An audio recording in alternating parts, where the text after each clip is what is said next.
Olá, estamos de volta. Eu sou o Nuno Urbani. Eu sou o João. Nuno Espinhal. Rodrigo Rego.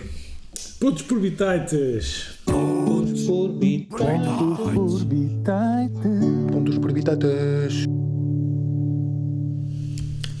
Hoje vamos fazer este episódio em sentido reverso. Pode ser. Ok, só para Só fritar. para ser. Vai ser para fritar. Ok. Então, Vai haver silêncios. Toda a gente à espera que alguém comece. então vá, começa lá. Começo eu? Ok.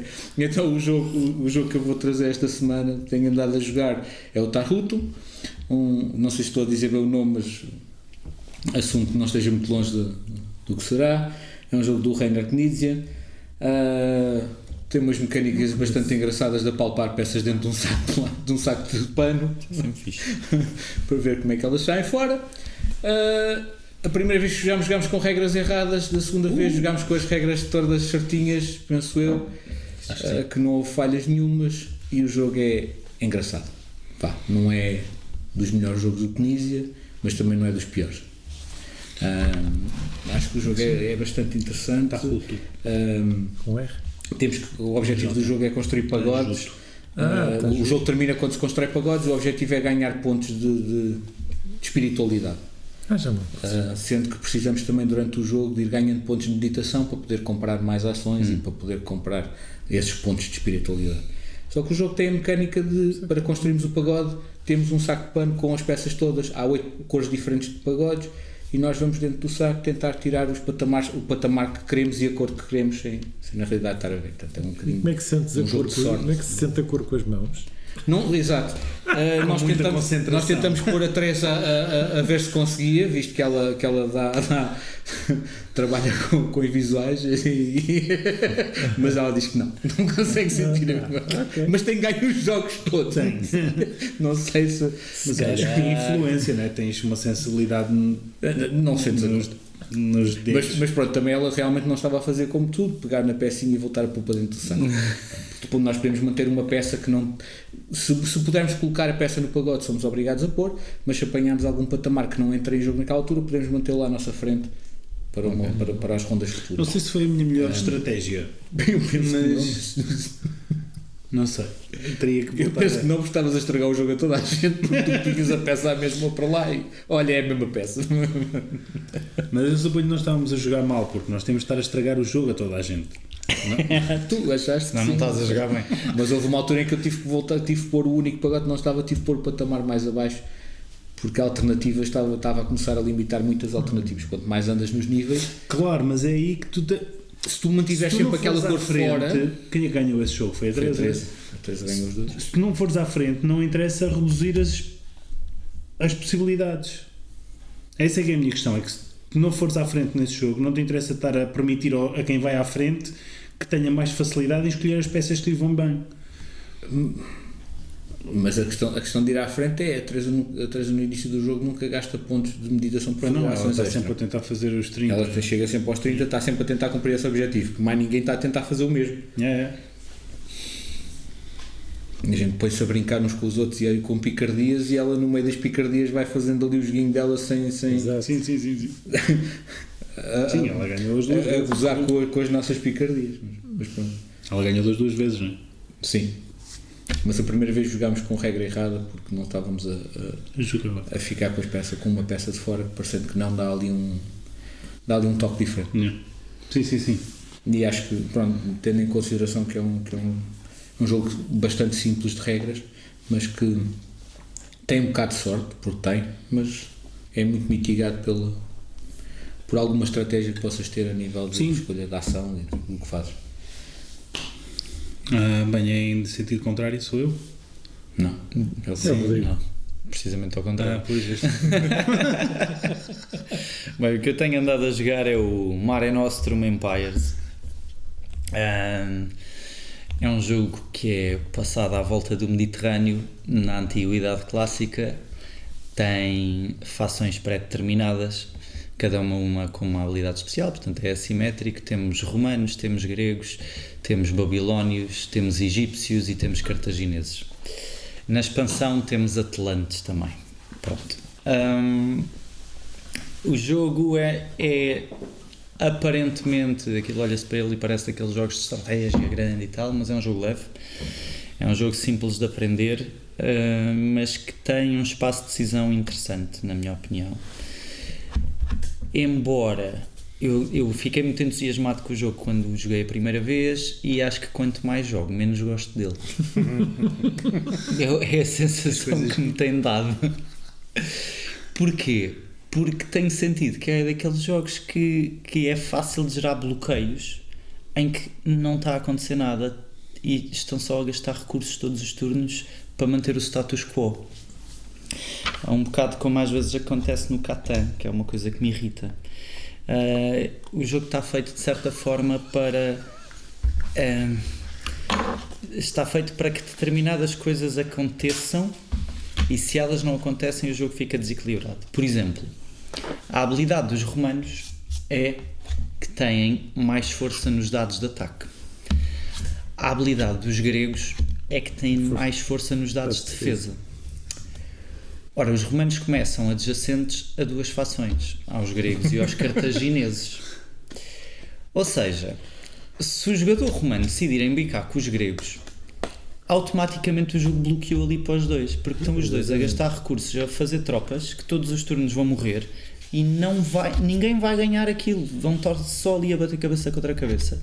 Enquanto o jogador com o Cartago, que devia ser historicamente atacada por Roma, cresce só economicamente e faz o jogo e ganha o jogo, porque o jogo pode-se ganhar por construir maravilhas do mundo, por ter a hegemonia militar, comercial e de construção de edifícios, ou por construir as pirâmides. E portanto, se determinadas coisas não acontecem no jogo como devem acontecer, e neste caso é Roma atacar Cartago, o jogo simplesmente não flui. Mas isso não achas que é uma questão de grupo? Ou seja, sim, que uma vez te das conta disto, da vez seguinte, sim, só que se for o Pinto, perdes então... opções. Sim, aí está algo estragado. Aí é verdade.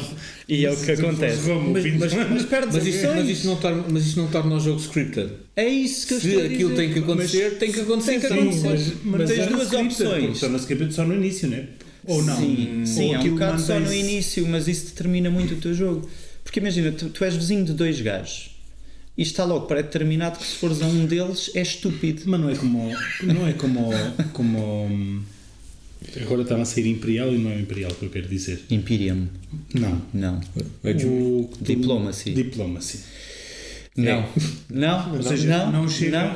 Nada. Diplomacy é um bicho completamente diferente. Tens um script no início. Tu tens determinadas coisas que obviamente tens que fazer ao início para não deixar que ninguém... Tens opções. Ok. Tens sempre opções. Por exemplo, França. Vamos dar o exemplo de França. Todas as fações têm que logo no primeiro turno ir buscar um centro de poder novo. Bem, já passámos do Mare Nostrum para o Diplomacy. Está-se bem. Todas as fações têm que ir buscar um centro de produção novo no primeiro turno, senão ficam logo muito para trás. No mínimo 1, idealmente 2, perfeito 3. Vamos dar o exemplo de França, por exemplo. Tem Espanha e Portugal vazios e consegue os dois no primeiro turno se quiser, a menos que a Inglaterra vá lá para Portugal ou para Espanha. Bloquear Portugal ou Espanha. Mas também tem a Bélgica. Sim, a Bélgica também está vazia. Mas a Bélgica entra em contenção com a Alemanha e com a Inglaterra, que pode invadir por mar. Portanto, vai sempre depender da negociação. A França ou vai negociar com a Inglaterra e lixar a Alemanha, ou negociar com a Alemanha e lixar a Inglaterra. Ok. E mesmo depois da negociação, vai depender que territórios são negociados. Porque tu podes negociar com a Inglaterra, dar-lhe a Bélgica, porque queres que a Inglaterra te ajude a ir contra a Alemanha, ou podes dar Portugal à Inglaterra, porque queres que a Inglaterra comece a ir pelo Mediterrâneo. Claro, e aí está a questão, que é, tens negociação. Exatamente. Ok. Que também tens aqui, mas não tanto. E não tens assim tantas opções no fundo. Porque ou gastas imensos recursos para atravessar o Mediterrâneo e ires ao Egito, ou vais a Cartago. porque se fores à Grécia, isto falando do ponto de vista romano, estás bloqueado. E tu sentiste isso na pele. Comigo, sim. Não é? E ficaste o jogo todo naquilo. Mas eu pensei, quando eu joguei, eu pensei, olha, como é que se chamou? Mário Nostro? Era o Pinto? Não, era o Júnior? Pinto era... Não. Era o... não sei, João? Será que é João? João? O Bruno? Não era o Bruno. Não interessa. Pronto, quem jogou de Roma, eu pensei, eu vou manter... Era o Júnior?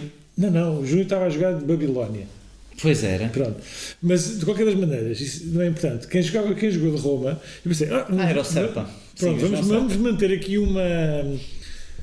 Eu não vou estar aqui a ser agressivo e tu não sejas agressivo comigo. Então, porque nós vamos fazer... Cada um espanto para o seu lado. Porque eu pensei, nós temos uma habilidade que choca uma com a outra. E quando eu começo a atacar, ou seja, isso a nós bloqueia-nos os dois. Porque estamos os dois a bater contra o outro. Eu mais na defesa e ele mais no ataque, obviamente, porque ele é atacante e eu sou defensor. Portanto, eu tenho vantagens na defesa, não tenho vantagens em atacar. Portanto, as vantagens que nós temos são mesmo nessas vertentes. Exatamente. Eu estive ali a defender, ou seja, eu a gastar coisas para defender, ele a gastar coisas para atacar, enquanto os outros estavam a devolver. E pronto, não fizemos mais nada neste jogo. É isso. Pronto, o jogo bloqueia muito. Por exemplo, do meu ponto de vista... Não sei se juntar os Atlantes não desbloqueia um bocado essa coisa. Mais ou menos, talvez, mas não necessariamente, porque do meu lado, por exemplo, eu estava com o Egito e eu percebi logo que Roma não vai atacar Cartago, então eu tenho que ir para equilibrar o jogo, porque eles têm muito comércio e ficam muito ricos muito facilmente. Então comecei logo a fazer tropas para ir para aquele lado. Mas isso significou que eu pus as minhas tropas na fronteira ocidental e não na fronteira oriental. Imediatamente a Babilónia colocou tropas na minha fronteira oriental, que estava vazia. E eu tenho que gastar os recursos para dividir as minhas tropas entre as duas fronteiras e fiquei cercado. E passei os meus turnos todos, em vez de me desenvolver, a criar tropa que na verdade só serviam para estar ali paradas a defender, porque na verdade ninguém me atacava, era uma espécie de guerra fria e nada aconteceu. Portanto, a Grécia e Roma estavam paradas numa guerra quente que não levava a lado nenhum. Eu estava parado, bloqueado numa guerra fria que não levava a lado nenhum. Enquanto a Babilónia e Cartago conseguiam desenvolver-se e foram os únicos que estiveram a jogar. Basicamente. Foi isto que aconteceu. Basicamente. Ou seja, o jogo está mais ou menos scripted para cada nação fazer uma coisa e se não faz, aquilo não tem interesse nenhum. E se fizerem, não tem interesse nenhum porque as decisões não são tuas. Foste obrigado a fazer isso porque é assim que é suposto. E o jogo acho que morreu para mim. Ao quinto jogo, joguei 5 jogos e não tenho interesse em jogar mais. Era o Pinto. Eu não tenho. É o Nick que tinha. Yeah. O Pinto jogou uma vez, comprou logo. Da primeira vez que jogámos realmente com a Atlântica e eu acho que desbloqueia um bocadinho, porque torna o mapa mais circular. Mas mesmo assim, sim, porque mete logo ali outra pressão nos romanos. Epá, ou seja, os romanos têm mais outra fação ao lado e os egípcios também. Os egípcios não exatamente, os cartagineses. Eu acho que equilibra mais. Aliás, foi o melhor jogo que eu joguei com o Atlântida. Eu era cartaginês. Sim. E sentia aquela pressão ali daquele lado também. Ou seja, havia mais uma circularidade, lá está, havia mais ameaças. Acho que funciona melhor assim. E pronto, e é este o jogo que eu tenho andado a jogar. Ok, então em termos de jogo da semana, não é um jogo que eu andava a jogar, mas é um jogo que eu joguei recentemente e que é um jogo que eu gostei de o comprar e que espero jogar mais vezes, que foi o Flamecraft, que é o jogo dos dragõezinhos fofinhos e queridinhos que fazem pão e que fazem poçõezinhas e são talhantes e não sei o quê. Pronto. Só por uma explicação rápida, quem não conhece, acho que devia conhecer, porque o jogo em si é bastante simples e é bonito em termos de ilustrações, portanto é de uma senhora chamada Sandra Tang, e que basicamente temos uma aldeia encantada em que os dragõezinhos moram lá juntamente com os humanos e com outros animais e que têm as suas lojas, e o objetivo do jogo é, nós somos um dragãozinho também, que andamos lá a passear e a encantar as lojas e a ganhar reputação dentro dessa cidade e a construir a cidade, e no final quem ganha é quem tem mais pontos obtidos através de florescer a cidade e de encantar as lojas. Não tem muito mais que isso, mas o jogo em si é muito simples, joga-se rápido, apesar de parecer que é um jogo que demora muito tempo, mas conhecendo bem o jogo, uma hora e pouco a gente joga aquilo. Sim, nós jogamos uma hora e pouco. E tem uma grande riqueza de... Acho que tem uma grande riqueza de coisas que podemos fazer, sendo que o nosso turno só tem 2 opções. Ou ir recolher recursos numa lojinha e fazer as ações dos dragões que estão lá, ou encantar uma loja e ir buscar mais pontinhos dessa maneira. Portanto, não há muita variabilidade em termos do que podemos fazer, mas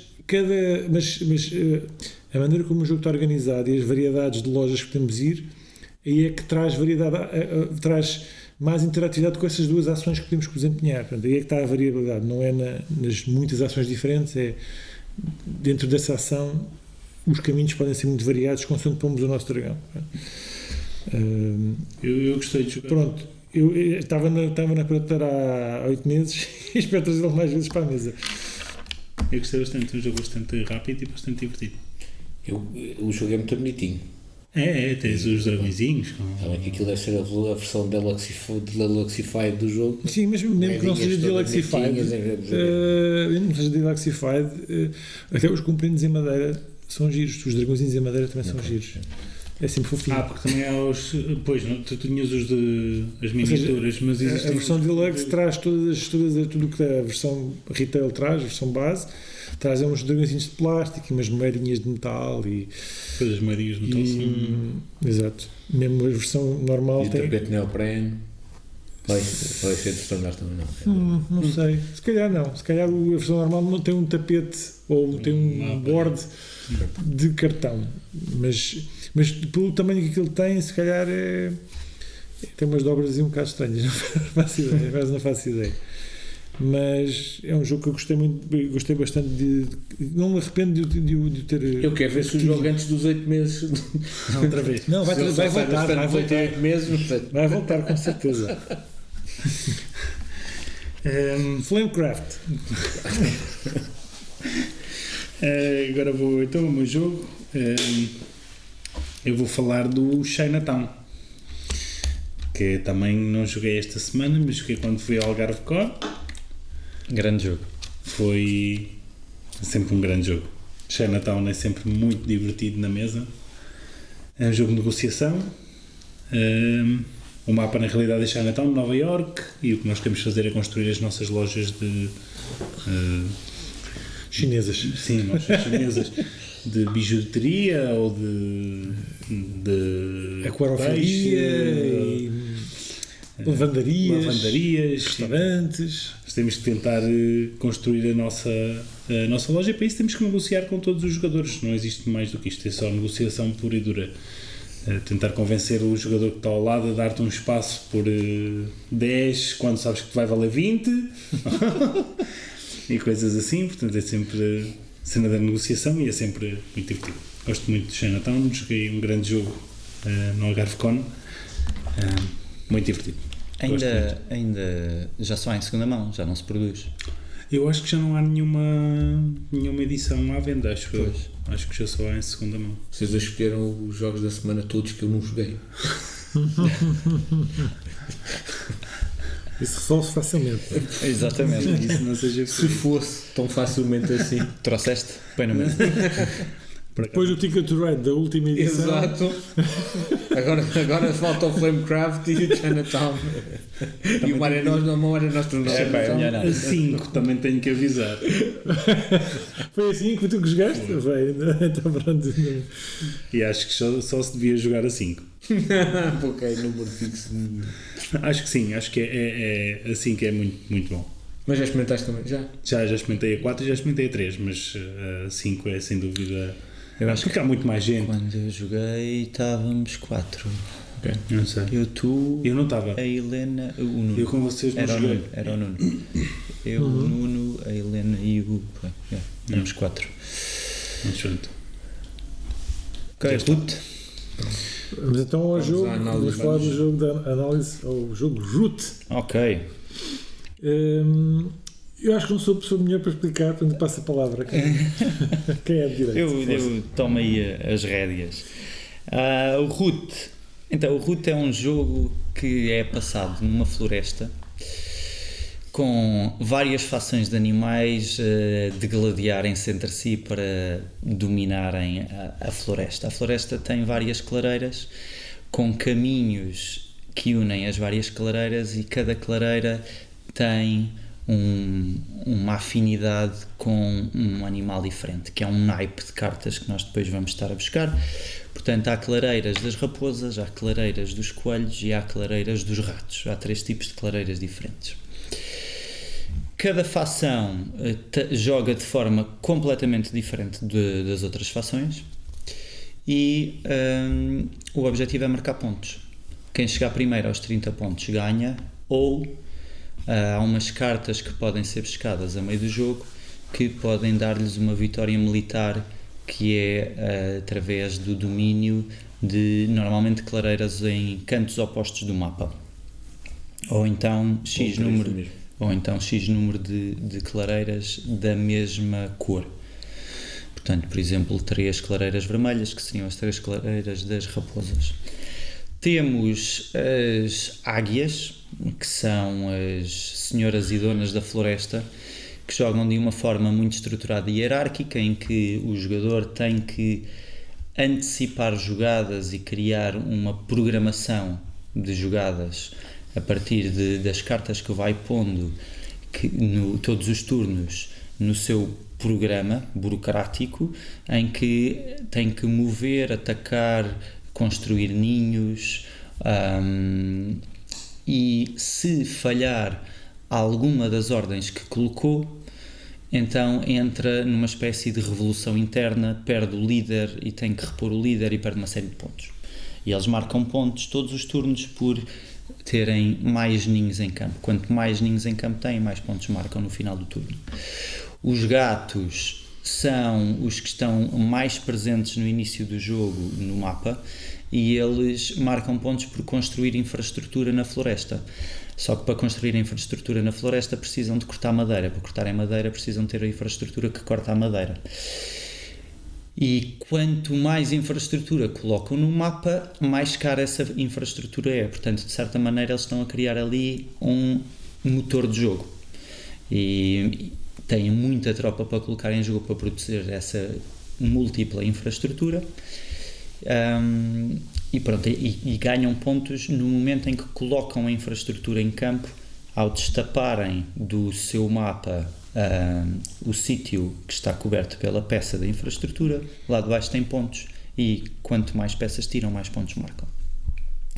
Depois temos a aliança da floresta, que são os ratos, os coelhos e as raposas, que jogam um bocadinho ali como a malta popular, peões, os Vietcongs infiltrados.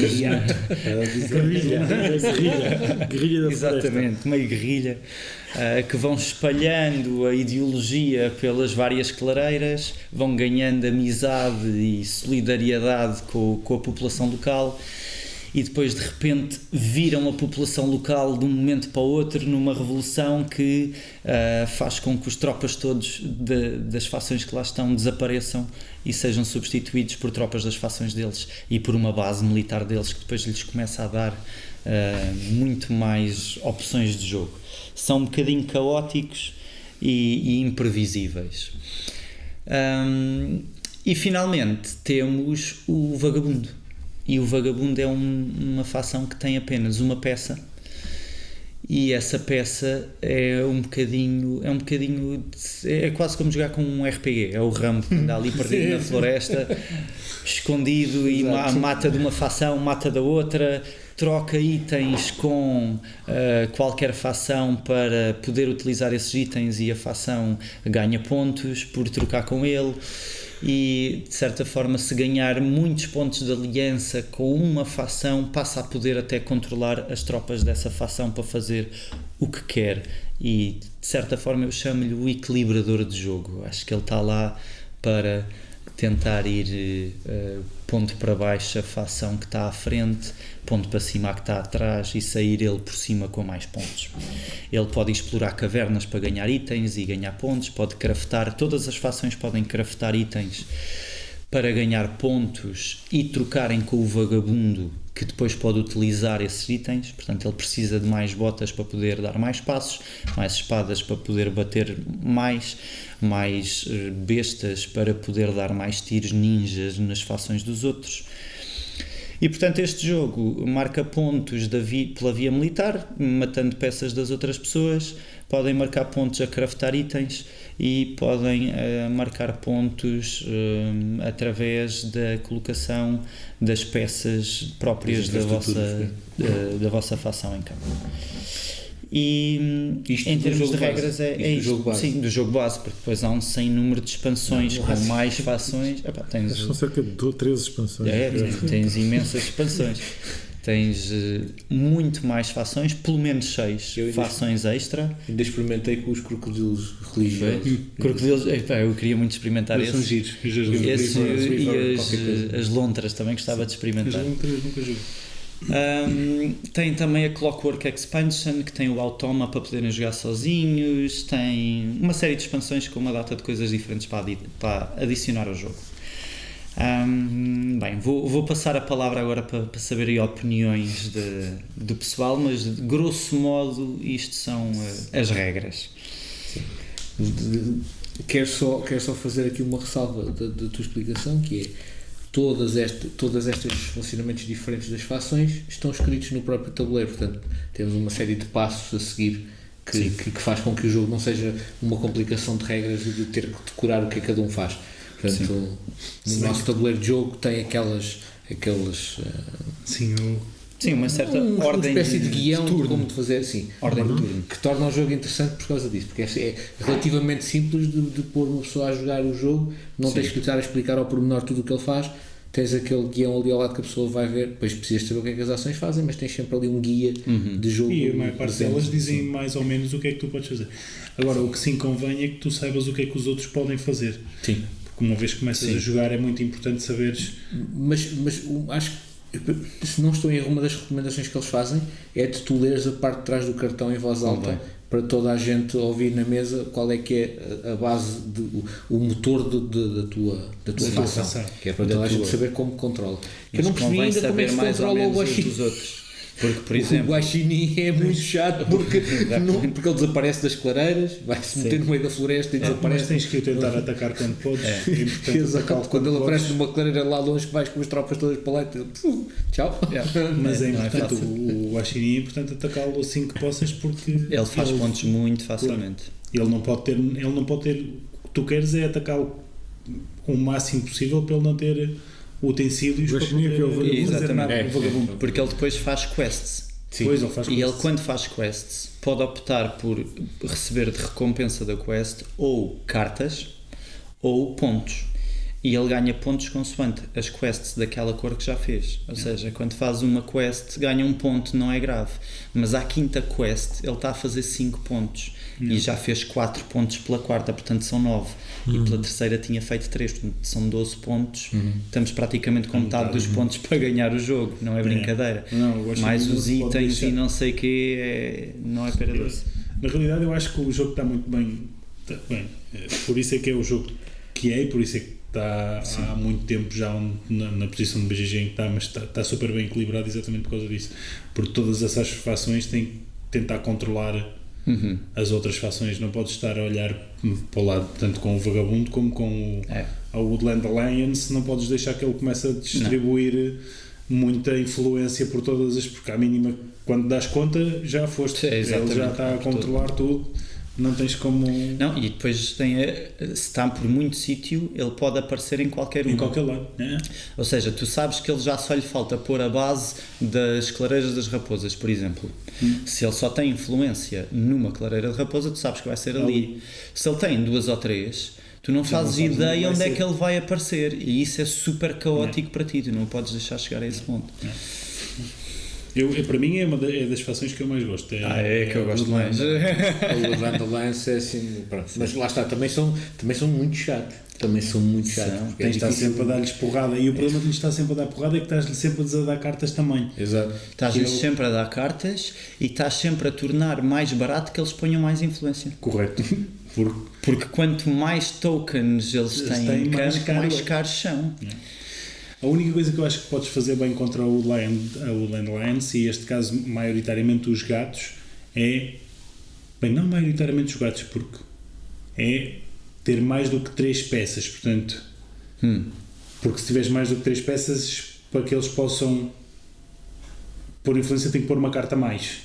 Sim, exatamente. Portanto, mas é indiferente que sejam da mesma fação. Sim, sim. Portanto, isto é uma coisa que os outros jogadores também têm que saber, que é para estares a fazer de forma a que seja mais caro eles poderem, eles poderem colocar. Mas lá está, isso vem com a experiência de jogo, claro, ninguém faz isso à primeira.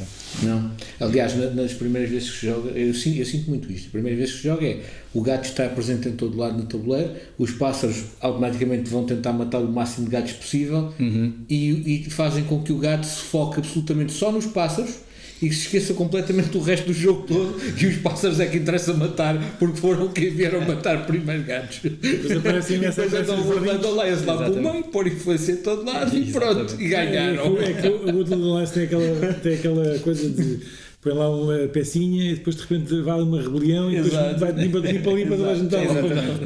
Ou seja, que ponham-se a pau, que põem tropas ali e desaparecem todas de uma vez, não é? Depois uma pessoa começa a pensar, não vou para aquela clareira, tenho que dar uma carta a ele.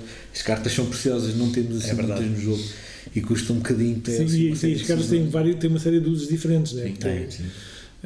E lá depois também o jogador tem que conjugar o naipe da carta com o artefacto de dai, ou seja, tem ali uma série, tem tantas saídas diferentes cada carta que traz uma profundidade estratégica que não se vê em muitos jogos.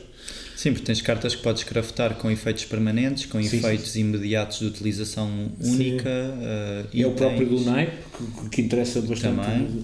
Quando estás a fazer, principalmente, por exemplo, nos pássaros interessa bem por causa da programação, porque se tu puseres conforme o naipe que tu pões, tens que respeitar depois a programação para esse naipe, que é horrível.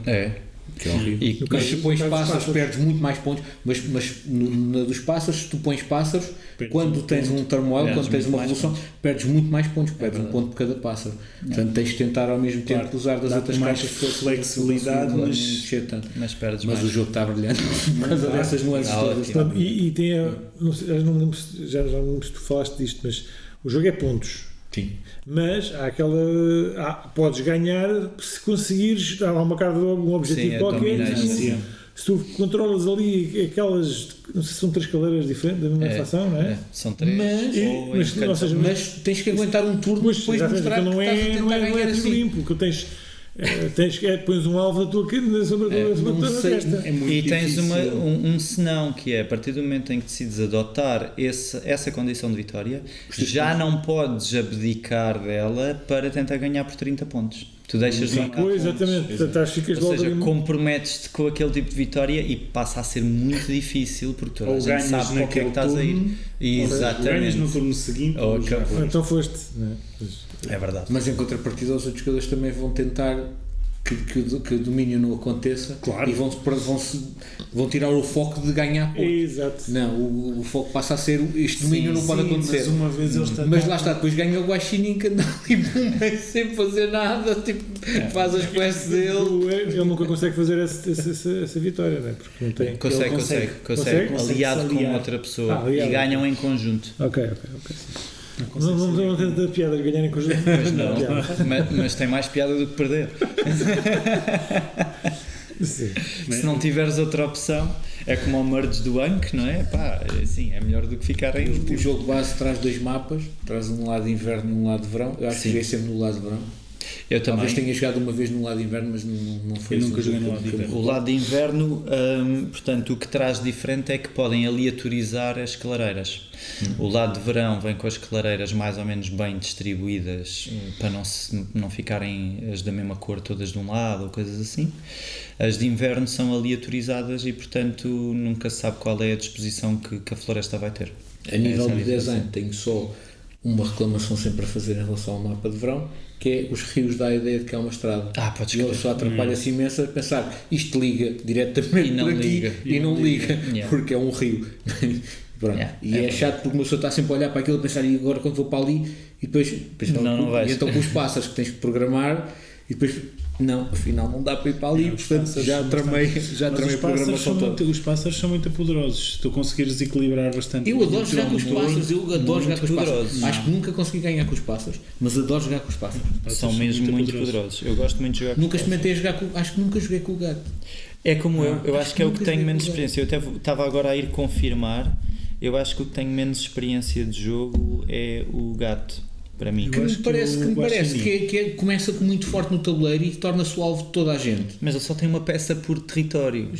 Mas a malta vê os gatos espalhados e focam-se no gato. Mas também depende de como jogas com o gato. Eu, por exemplo, quando jogo com os gatos ao início, nunca deixo as minhas peças. Ou seja, as minhas primeiras jogadas é recuar para tentar controlar as flores. É muito espalhada, mas não é dizer, está muito vulnerável, porque já sabes que vais levar na boca vários. A primeira jogada dos pássaros é matar uns quantos gatos. Nem conseguem não fazer isso. Se não for assim, não. Porque eles começam num sítio e os gatos começam em todos os outros sítios. Sim. Portanto, tu na primeira és logo obrigado a fazer alguma coisa com os gatos e vais querer construir um ninho, portanto vais querer mexer e vais ter que dominar. Vais logo, obviamente, começar a cair em cima dos gatos. Eu estive a ver aqui, realmente eu joguei apenas uma vez com os gatos, nenhuma vez com o vagabundo e 4 e 3 vezes com os outros dois. Eu nunca consigo jogar com o vagabundo porque eu jogo maioritariamente com os meus sobrinhos e eles querem sempre jogar com o vagabundo. Claro. Acho que o que este jogo tem que ainda o faz ser mais original, mais diferente de tudo o resto, é que as ilustrações são extremamente fofinhas. Portanto, é um jogo de tareia com gatinhos e passarinhos muito bonitinhos mas que é cruel, As animações das cartas e os animeples, não é? Sim. São muito giros. É tudo muito fofinho. Desenhos de pássaros, de gatinhos, de ratinhos. E está na floresta. Mas está a giro porque vai muito buscar o comportamento dos animais. E isso é muito giro. Sim, aquela questão do Woodland Alliance ser aqueles os bichos mais pequeninos que andam na floresta de um lado para o outro, ninguém liga para eles, mas que estão ali mas que criar força, ali são muitos. Exatamente. E depois quando a pessoa dá por eles, onde é que eles estão aqui demasiados? Está muito giro. O próprio Guaxinim é sempre o loner que aparece a roubar coisas e a destruir. Ou seja, é aquele nós como humanos olhamos para a floresta e está tudo pacífico, mas se baixarmos ao nível das ervinhas as coisas são muito diferentes, né? Então aí joga muito nesse aspecto. E uma das coisas que é fascinante neste jogo também é há uma assimetria de tal forma, mas como é que isto tudo se equilibra de tanta forma? Qual é que é a genialidade do designer de ter uma assimetria desta maneira e que as coisas funcionarem tão bem? Não faço ideia como é que ele fez esta magia. Bem, assim, ele tem experiência, não é? Claro. Estamos a falar, já que estás a falar do designer, podemos apresentar. Vamos para introduzir ou falar dele. O grande Cold World, que fez coisas como o Pax Mamir, não é? E o John Company, agora mais recentemente. Portanto, experiência de jogos complexos não lhe falta. E assimétricos. E assimétricos acima de tudo. O The Cave também é dele, não é? Qual? O The Cave. Foi o primeiro que surgiu assim com assimetria. Eu acho que não é dele. Não, acho que não. Não sei. Foi um dos primeiros que apareceu assim com a assimetria de cada um fazia uma coisa diferente e havia um que jogava pela caverna. O Wolf também é sim, mas não se chama Cave. Não é The Cave. Tem outro nome. Se calhar não. Não está tem outro nome. Acho que não se chama Cave. Já sei qual é que é. Sim, que jogas como se fosse a caverna. Não é? É um dungeon crawler, não é? Mas... Que é por acaso nunca joguei esse, mas tem muito boa pinta. Não, mas não é dele. É dele, Bem, da Leather Games. Não sei se foi ele que desenhou, mas é da Leather Games. Pois não é, este não é Cave, não. Como é que o Root saiu o quê? Em 2018, para aí, não? Por acaso quando é que... Penso que sim. E está neste momento aí à vontade nos 20 ou 30 do BGG, não? Do BGG. Sim, 29, pronto, não dava longe, 20 ou 30. Já lá está há uns aninhos. Não, sim. Comentários ao Ruth. É assim, fica tudo em silêncio. Pá, o jogo está fantástico. Não sei se está fantástico. As expansões todas depois vão buscar mais criaturas da floresta, que cada uma sempre com a sua maneira de jogar, e lá está, e é isto que estávamos a falar, é absolutamente brilhante. Nós jogamos de maneiras diferentes e cada uma ser um desafio enorme, porque esse é o principal fator. Eu tenho jogado mais com os pássaros e é extremamente difícil jogar com os pássaros porque a programação é difícil, mas o gozo do jogo é, tu tens que tentar ser o melhor possível na tua facção, sendo que os outros também estão a tentar ser o melhor possível nas outras fações, e que cada uma joga de uma maneira tão diferente que é uma aprendizagem nova por cada vez que jogas. Se tu trocares de facção constantemente, estás sempre a jogar no nível zero de jogo, em que não consegues ter a profundidade toda do que aquilo consegue, e quanto mais jogas, mais percebes que isto tens mesmo programado de uma maneira diferente, tens mesmo que jogar construído de maneira diferente. Esta questão, por exemplo, nunca me tinha ocorrido, talvez por nunca ter jogado assim com os gatos, de que provavelmente uma das melhores estratégias é mesmo retirar os gatos, porque os pássaros vão atacá-los, mas para que deixar um gato a ser morto por um pássaro que já sabes vai morrer? Podes retirar. Pronto, mas lá está, isto vai-se ganhando este pormenor com o jogar muitas vezes com a mesma facção. Daí eu jogar quase sempre com os pássaros não quer dizer que tenho tido uma questão que eu coloco, por não ter tido essa experiência, é o jogo o jogo base, né, é 2 ou 4 jogadores, sendo que não sei se há alguma expansão que introduz mais jogadores, não faço ideia. Permite jogar a 5.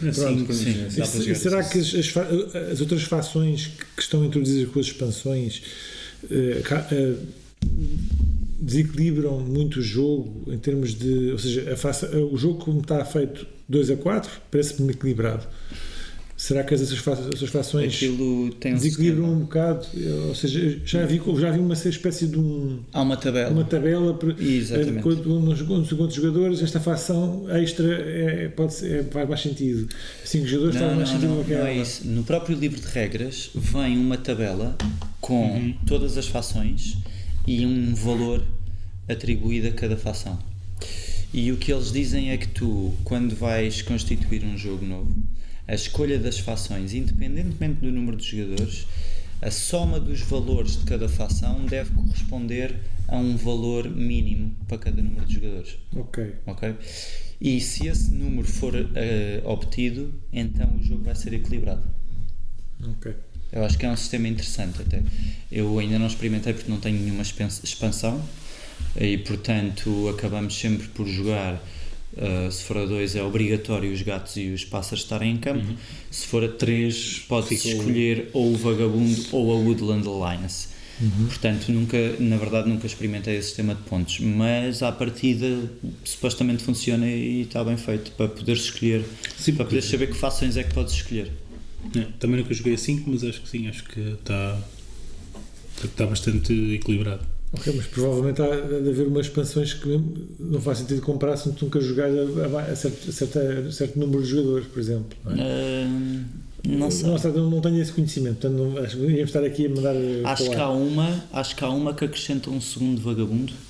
Sim. E que isso realmente só interessa a partir de certo número de jogadores. Mas as outras fações que são só animais diferentes, na verdade acho que podes sempre comprar porque elas vão acabar por interagir umas com as outras. Mas qualquer número de vagabundo eu já joguei uma vez com não joguei com nenhuma dessas fações, mas joguei com alguém a jogar com uma delas. Traz também porque o vagabundo tem 3 roles diferentes e podes escolher um deles no início do jogo e jogas com aquele papel. O que é mais virado para o craft, o que é mais virado para matar tropas e o que é mais virado para fazer quests, acho que é quests, sim. E depois essa tal expansão traz mais personagens que podes aplicar ao vagabundo só quando estás a jogar só. Gosto particularmente de uma em que ele pode a certa altura de explodir a clareira inteira e danificar a clareira. É mesmo o Rambo. É mesmo o Rambo. Eu penso sempre no vagabundo como o Rambo. É o gajo que anda. Aliás, eu penso muito no primeiro filme. Sim. Sim, claro, obviamente. Quer dizer, por acaso, mais ou menos, até penso nele um bocado como no segundo filme, que é péssimo o filme, mas eu penso muito o Ruth um bocado como a Guerra do Vietnã. Eu visualizo um bocado a coisa assim, em que eu penso a Woodland Alliance como os Vietcongs, no meio da floresta. Que andam lá a espalhar a ideologia e tal, e a tentar converter a população local para se juntar à causa. Os gatos e os pássaros, penso como os Estados Unidos e o exército do Vietnã do Norte, e o vagabundo, penso como o Rambo, que é o Rambo que anda lá no meio e que tanto acha os próprios americanos uns estúpidos que são os corruptos, como anda a matar os Vietcongs e o exército do norte do Vietnã para fazer o que quer, no fundo. Pronto, é assim que eu vejo Ruth. É a minha interpretação histórica de Ruth. Falar em Vietnã, acho que é uma ótima entrada aos jogos de guerra e sim, aos coin. Sim, aos coin. Pois, nós não mencionámos que é um coin. Explica lá o que é o coin. É uma família de jogos de guerra baseada em card-driven games e determinados momentos históricos, sempre com fações assimétricas, exatamente. Coin significa counter-insurgence. Portanto, normalmente estabelece isso, que é há contra-insurgência, há uma facção, portanto tem sempre fações com formas de jogar muito diferentes. Tem vários, Fire in the Lake ou Falling Sky ou Cuba Libre, sobre a Revolução. Normalmente falam sempre do Cuba Libre como o ideal para introdução aos coins, se alguém estiver interessado. Mas o mais bem cotado é o Fire in the Lake, se não me engano. Fire in the Lake. Eu tive o Falling Sky, que é sobre a invasão romana à Inglaterra. Ok. Não era Inglaterra naquela altura, mas a Britânia. Mas não tinha com quem jogar e troquei por um. Troquei por um 1830, que foi um ótimo. Não ficaste mal. Lembrei-me agora do pormenor do Ruth, que eu penso que não se falou nele ainda, que é a questão dos combates, que é extremamente interessante também, porque quem está a fazer a ação lança os 2 dados e escolhe o maior para o ataque e o menor para a defesa, tirando quando ataca a Woodland Alliance. Tem sempre o maior. Claro.